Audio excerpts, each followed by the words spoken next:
chapter 14. We shall read from 19 to 22. I'll base what I want to talk about on that.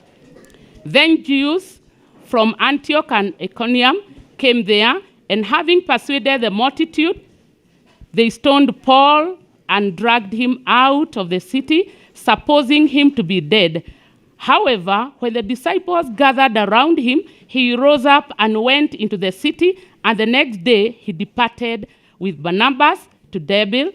And when they had preached the gospel to that city and made many disciples, they returned to Lystra, Iconium, and Antioch, strengthening the souls of the disciples, exhorting them to continue in the faith, and saying, "We must, through many tribulations, enter the kingdom of God."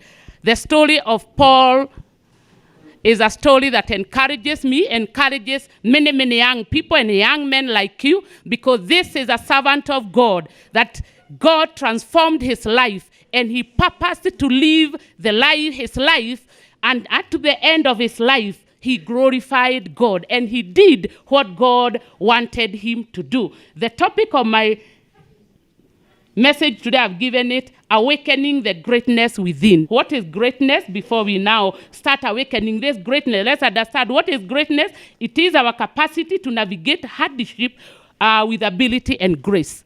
It can also mean bringing a positive change to the world around you. Like many examples that we have, Akina Martin Luther King, we have Bill Gates, and many others that you can mention. They bring change around you. We can also say is being the best in what you do. Being the best in what you do. And we have examples of those people who have done the best in whatever they do. Maybe you're a good musician. God has talented you in music. God has talented you in whatever. And you do the best. And we have examples. So whatever the case, one thing we know, that people are not born great. They work their way to greatness. You have to awaken the greatness in you. And there is a talent in each one of us, and we know it. And as we go through school, what the school does is trying to help us understand ourselves.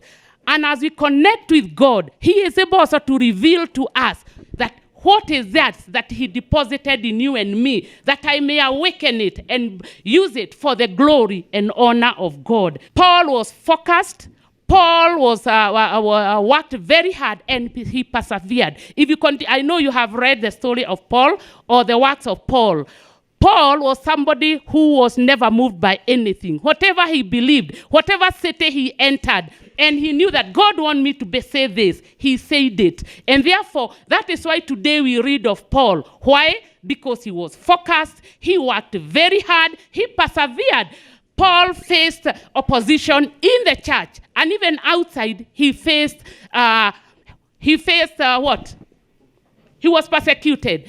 But Paul remained focused. And therefore, young men in Kagumo High School, if you want to get to your greatness, if you want to awaken your greatness and enter your destiny, because your destiny is great in God. And the work of God is to make sure that the destiny he had for you from the beginning, you enter. But what does the devil do? His work and business is to make sure that you don't manifest, you don't enter your destiny. And that is why you find that he has made our young people to get into so many things this day that make sure they don't focus on God. What is he doing? He is destroying their destiny. And therefore you find even very gifted young men and young women, they are in good schools, they enter universities, but you find when this person is just about to manifest, this life is completely destroyed. The person gets into drugs, the person even gets into many, many other things that are bringing down our young people. But if you remain focused on God, we are going to manifest. We are going to do great things. Those great men and women that rested on top of the society, that became great, they had unstoppable focus, like Paul, and they had work ethic. What is perseverance? Then there is focus. Focus is not allowing anything remove you from what you want to do.